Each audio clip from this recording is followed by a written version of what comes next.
Hello everyone, welcome back to my channel. চলে আসলাম আমাদের শোনা কথা চ্যানেলের সত্য ঘটনা নিয়ে। তোমাদেরকে আমি বলবো, বেঙ্গলি ব্লগার শোনা আমার যে চ্যানেল, রাতে প্রত্যেক রাতে 10:30টায় যে ঘটনা আসে, তোমরা নিয়মিত ঘটনা যারা শোনো তোমরা রিলেট করতে পারবে। আমি দীর্ঘ কিছুদিন আগে তোমাদের একটা ঘটনা দিয়েছিলাম যে ট্রেনের শেষ যাত্রী, একটা ঘটনা তোমরা খুব খুব পছন্দ করেছো ঘটনাটা, আর বেশ ভয়ঙ্কর। জেঠুর জন্য আমাদের খুবই কষ্ট হয়েছে যে জেঠুর পা দুটো সেই রাতের পর থেকে আর মানে উনি আর হাঁটাচলা করতে পারেননি। তো সেই ঘটনাটা শোনার পর আমাদেরকে এক দাদা ভাই, ওনার ভয়েস আমি তোমাদের শোনাবো। এক দাদা ভাই ওনার জীবনেরই এরকম একটা বাস্তব ঘটনা আমাকে পাঠায়, ভিডিও ক্লিপস আমাকে পাঠায় ভয়েসে, আমি তোমাদের শোনাবো। অবশ্যই তোমরা শুনে নাও। একটুখানি মানে উনি খুব আস্তে আস্তে কথা বলেন, যে কথাটা বলেছে উনি। তো কথাটা শোনো, তারপর আমি তোমাদেরকে বিস্তারিত কি হয়েছে সেটা জানাচ্ছি। হ্যালো দিদি ভাই, আমার সাথেও এরকম একটা লাস্ট ট্রেনে ঘটে যাওয়ার ঘটনা যে আমি শিয়ালদার থেকে লাস্ট ট্রেনে উঠি, আমি দত্তপুকুর যাব। ঠিক বারাসাত আসায় ট্রেনটা প্রায় খালি হয়ে যায়। তো দর্শক বন্ধুরা, দাদা ভাইয়ের কথাটা শুনতে পারলে, দাদা ভাই অ্যাকচুয়ালিও যাচ্ছিলেন হচ্ছে বারাসাত থেকে।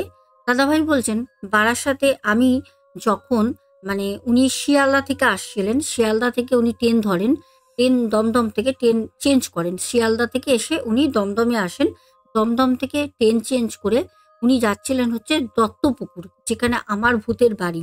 মানে কি এক একটা জিনিস না এক এক সময় এমনভাবে রিলেট করে যায়, মানে অদ্ভুত লাগে।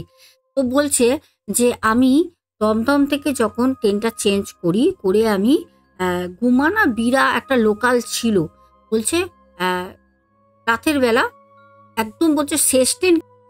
বলছে আমি ট্রেনে উঠি, ট্রেনে করে যাচ্ছি, বলছে হৃদয়পুর নামক একটা জায়গা আসে, মধ্যমগ্রাম হৃদয়পুর, হয়তো তোমরা ওইদিকে থাকলে জানতে পারবে।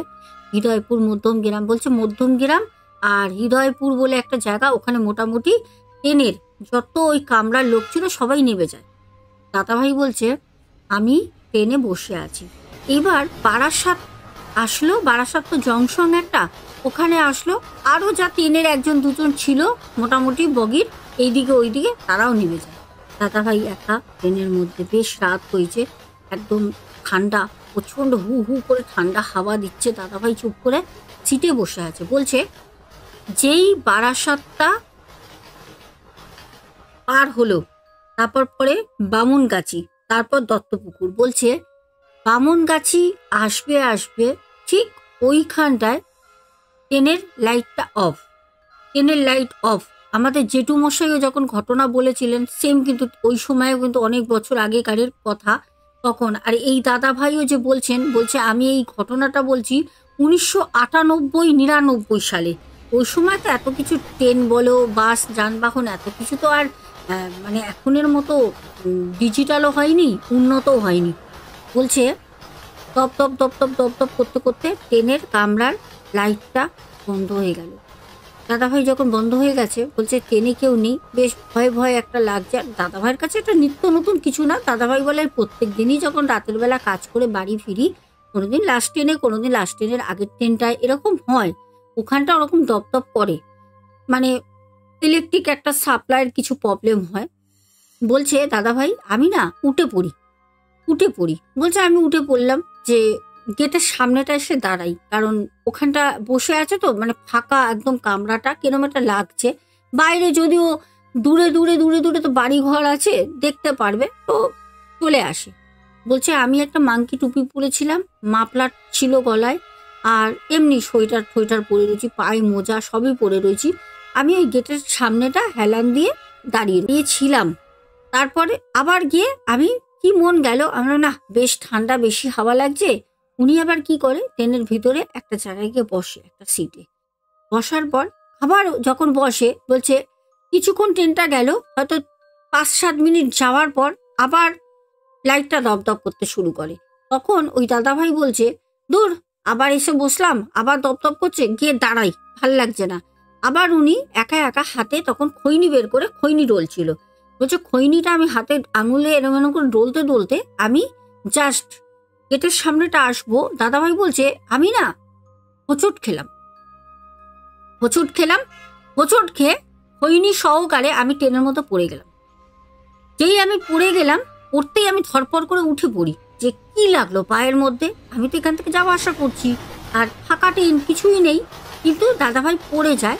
তখন পড়ে গিয়ে ওঠে, সাথে সাথে কিন্তু তখন আবার লাইটটা চলে আসে। দাদাভাই দেখছে খৈনিটা পাতনের মধ্যে ছিটিয়ে পড়ে রয়েছে। দাদাভাই তখন যেইখান থেকে হেঁটে গেছে অনুসরণ করে পেছনে ঘুরে তাকিয়ে দেখছে না, কিছু তো নেই, কিছুই নেই। তাহলে দাদাভাই পড়লো কি করে? এটা একটা অদ্ভুত জিনিস। আমাদের দাদাভাই বলছেন, দিদি আপনি বিশ্বাস করবেন না, আমি না ভাবছি কতক্ষণ দত্তপুকুরে আসবে আর আমি নামবো। আর সব থেকে বড় কথা, তোমরা দেখবে দত্তপুকুরও কিন্তু জায়গাটা খুব একটা ভালো না। ওখানে অনেক এরকম বাড়ি আছে, ওই স্টেশনের মধ্যে অনেক রকম নাকি অস্বাভাবিক কিছু দেখা যায়। আমি কিছুদিন আগেই দেখছিলাম, কিছুদিন আগে আমি ইউটিউবে পেয়েছিলাম ভুতুরে স্টেশন দত্তপুকুর লেখা ছিল। যাই হোক, আমি তো অনেক আগেই ছেড়ে এসেছি। আচ্ছা, এবার সব থেকে বড় কথা হচ্ছে, দাদাভাই বলছে আমি দত্তপুকুর ঢুকলো, আমি না কি বলবো, ট্রেন দিয়ে কোনো রকমে আমি লাফ দিয়ে নামি। তখন না এই স্টেশন আর ট্রেন ডিস্টেন্সটা বেশ ছিল, মানে বয়স্ক লোক বা কোমরে ব্যথা এরকম কেউ তো নাবা ওটা করতে পারবে না। দাদাভাই ইয়াং বয়স তো, বলে আমি লাফ দিয়ে নামি। প্ল্যাটফর্মে নেবে আমি না ওই বসার ধারে জায়গা থাকে, ওখানে যারা প্রতীক্ষা করে ট্রেনের জন্য, দাদাভাই ওখানে বসে পড়ে। লাইট জ্বলছে আর বলছে কুয়াশা, ঠান্ডা তো তখন প্রায় 11টা 11:30 বাজে। বলছে কুয়াশায় না পুরো প্ল্যাটফর্ম ঢেকে গেছে। দাদাভাই চুপ করে বসে রয়েছে। কেন দাদাভাই সেটাও জানায়। বলছে আমি বসে আছি এই কারণে, ট্রেন থেকে তো আমি একা নামিনি, আমার হয়তো যে বগির কামরাটা ছিল হয়তো লোক ছিল না, আরও যে কামরা আছে তাদের কেউ না কেউ তো আসবে। এবার তারা যখন নেবে যখন যাবে, তো দাদাভাই তাদের পেছনে পেছনে চলে যাবে। আর যদি কারোর সাথে দেখা হয়ে যায়, কারণ দাদাভাইরা যেখানে থাকতো দত্তপুকুরে, বলছে আমাকে মাঠের উপর দিয়ে যেতে হতো। আর অত রাতের বেলা মাঠের ওপর দিয়ে পুরো ফাঁকা, দুপাশে ধানের মাঠ, আর ওই আল দিয়ে হেঁটে হেঁটে যেতে হতো। ওটা হতো শর্টে। আর যদি রাস্তা দিয়ে যেতে হয়, বলে বাড়ি যেতে প্রায় 45 মিনিট 40 মিনিট লেগে যেত। আর ওখান থেকে গেলে ওই 20-25 মিনিট, খুব জোরে আধ ঘন্টার মধ্যে বাড়ি চলে যেত। আবার ওই কলকাতা থেকে কাজ করে ঝুলতে ঝুলতে এসে কত ঘুরে ঘুরে যাবে। আর তখন না ভ্যান ট্যান কিছু থাকতো না দত্তপুকুরে। একটা সময় তো আমি ছিলাম, আমি জানি অত রাতে।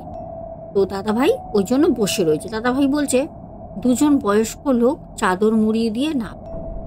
আর তার আগে ট্রেনের বগিটা, আগে যেগুলো প্যাসেঞ্জার ছিল, কিছু মেয়ে ছেলে লোক, তারা নেবে। ওখান থেকে কথা বলতে বলতে সব পায়ের জুতোর খসখস খসখস শব্দ চলে যায়, ফাঁকা। দুজন বয়স্ক লোক নেবে, ওই দাদাভাই বসে আছে, ওখান থেকে যাচ্ছে। দাদাভাই ওনাদের দুজনকে দেখা মাত্র উঠে পড়ে। উঠে বলছে না, খৈনিটা তো পড়ে গেল, খেতেই পারলাম না, জানি না কি হলো। একটা অদ্ভুত ব্যাপার না, হোঁচট খেয়ে পড়ে গেল মানুষটা ট্রেনের পাতনের মধ্যে, কিন্তু হোঁচট খেলো, কিছুই নেই। ওখান থেকে ওর আগেও তো উঠে হাঁটাহাঁটি করেছে, ওখানে একটু কিছুই ছিল না যে ওখান থেকে পড়ে যাওয়ার মতো। যাই হোক, এইটাই মনে মনে ভাবছে, পকেট থেকে খৈনিটা বের করে। আর তখন না এখনের মতো না প্ল্যাটফর্মগুলো দেখবে, যারা মোটামুটি 90 দশকের 80 দশকের যারা আজকে শ্রোতা বন্ধু তোমরা ঘটনা শুনছো, তোমরা ভালো বলতে পারবে উত্তরটা। তখন না দেখবে প্ল্যাটফর্মগুলো এত আলো থাকতো না, কিন্তু ওই মাথায় একটা এই মাথায় একটা সেট করা থাকতো বসার, ওখানে কটা প্ল্যাটফর্ম পুরো ফাঁকা, এত লোকও থাকতো না। ট্রেন আসার সময় লোক আসতো, আর ট্রেন যখন চলে যেত পুরো স্টেশন ফাঁকা। প্ল্যাটফর্ম চত্বরে খুঁজলে পরে একটা লোক পাওয়া যেত না ওই সময়টা। আর সব থেকে বড় কথা হচ্ছে, দাদাভাই বলছেন ঠান্ডার জন্য দোকানপাট, চায়ের দোকান সবই বন্ধ হয়ে গেছে মোটামুটি। 9:30 অবধি গ্রাম দিকে খোলা থাকে, খুব জোর। 9টার পর সবই বন্ধ হয়ে যায়। আর ওই সময় তো দত্তপুকুর পুরোই গ্রাম। বলছে আমি ওই লোক দুটোকে অনুসরণ করে ওই, মানে কি বলবো, স্টেশন থেকে নামলাম, মাঠে দেখলাম মাঠের দিকেই লোক দুটো যাচ্ছে। ওই লোক দুটোকে দেখে পেছনে পেছনে আমি আসছি। রীতিমতো ওই ধানের ক্ষেত থেকে শব্দ আসছে, শুধু ঝিঝি পোকা আর ব্যাঙ ডাকছে। তো লোক দুটো আবার নিজেদের মধ্যে বলা কওয়া করছে যে বাবা, তো ঠান্ডা পড়েছে, আবার ব্যাঙ ডাকছে, এইবার যদি একটা বৃষ্টি হয় না, বৃষ্টি হওয়ার পর যেই রোদটা উঠবে, তাহলে দেখিস আর আমরা বেরোতে পারবো না। আর বুড়ো মানুষ তো আমরা, আমাদের তো আর হাড়ে অত জোর নেই, দুদিন পর তো মারাই যাব। তবে এত ঠান্ডা পড়লে মনে হচ্ছে মরেই যাব, বাঁচবো না, নিজেরা বলছে। আর দাদাভাই পেছনে রয়েছে। দাদাভাই খৈনিটা ডোলে এরকম করে মুখটা করে ওই খৈনি যেরকম গোছে, দাদাভাই গুজেছে। গুজে দাদাভাই বলছে, খৈনিটা দেওয়ার পর না একটু সাহস আসলো মুখে, মানে মনে একটু সাহস আসলো, আর শরীরে না মনে হলো একটু এনার্জি আসলো, চুন ছিল, দোল ছিল। তো যাই হোক, বলছে শরীরটা একটু গরম হলো, বেশ ঠান্ডা হয়ে গেছিলো। তা আমি পা চালিয়ে মানে ওনাদের কাছে আসছি। দাদাভাই বলছে যে আমার সাথে যে কি হয়েছে, আমি কাউকে বললে কেউ বিশ্বাস করবে কি না জানি না, আপনাকে আমি দিদিভাই বললাম। আর খুব আশা করে, এই ঘটনাটা একদম সত্য ঘটনা, আমি কোনো নেশা ভাঙ কিচ্ছু করি না, শুধু নেশা করা বলতে ওই খুব কাজের প্রেশার হয়ে গেলে একটু খৈনি ডলি, ওই খৈনি একটুখানি খাই, এছাড়া আমার কোনো নেশা নেই। বলছে আমি যত তাড়াতাড়ি হাঁটছি, আমার হাতে একটা ব্যাগ রয়েছে, আমি সেরকম ব্যাগের মধ্যে কিছুই নেই, শুধু ওই জামা কাপড় কিছু জিনিস আছে। কেন, ওই যে দাদাভাই ঘটনাটা শেয়ার করেন, উনি অ্যাকচুয়ালি কলকাতায় রঙের কাজ করতেন। বলছে আমি কলকাতায় যেতাম রঙের কাজ করতে, আমার হাতে ওই কটা জামা কাপড়, রঙের কাজ করার সময় রং লাগতো, ওগুলো পরিবর্তন করে ভালো জামা কাপড় পরে আসার জন্য ওই ব্যাগটা নিয়ে যেতাম। আর তখন ওই রঙের কাপড় জামাই আমার ব্যাগে ছিল, এরকম ভারী না। আমি যত তাড়াতাড়ি পা চালিয়ে হাঁটছি, ওই বয়স্ক দুটো লোকের সামনে আমি গিয়ে পৌঁছতে পারছি না। আমি একটা সময় ভাবলাম যে কি হলো, লোক দুটো তো আমার সাথে সাথে আসছিল, এই তো মানে দেখে মনে হচ্ছে এই তো সামনে, মানে দৌড়ে গিয়ে হাত বাড়ালেই ওনাদের ধরতে পারবো।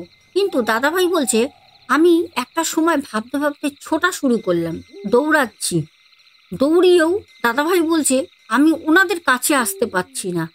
সেদিন রাতে আমার ভগবান জানে আমি কি খপ্পরে, কার খপ্পরে পড়েছিলাম। বলছে ওই যে বয়স্ক লোক দুটো একই রকমের চাদর দুজনের গায়ে দেওয়া, আর হাইট, দুজনের হাইট পুরো একদম সেম।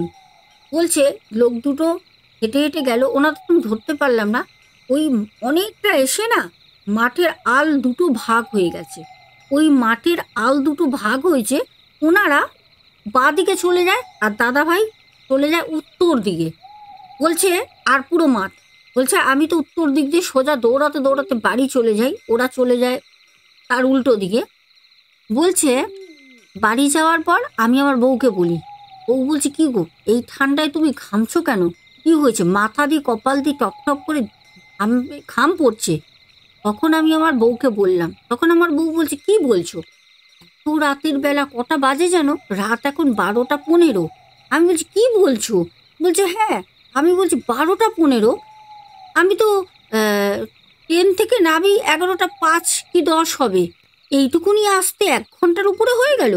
বলছে তুমি জানো তুমি কোথায় ছিলে, দাদা ভাইয়ের বউ বলে।